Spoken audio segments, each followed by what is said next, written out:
मुकालमा बच्चों से में आप सभी का दिली खैर मकदम है।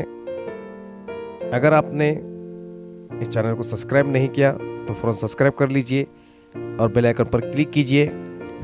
आज हम गैर शख्सी जुमले की तारीफ़ और उसकी मिसाल देखेंगे। वो जुमले जिनमें फ़ाइल न हो गैर शख्सी कहलाते हैं।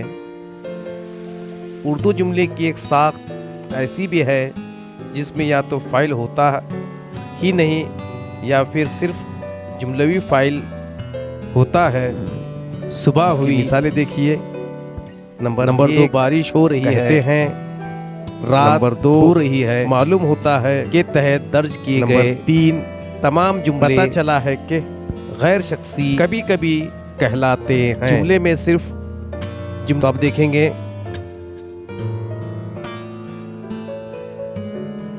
जुमलों में फ़ाइल का कभी जिक्र नहीं होता। उसकी मिसाल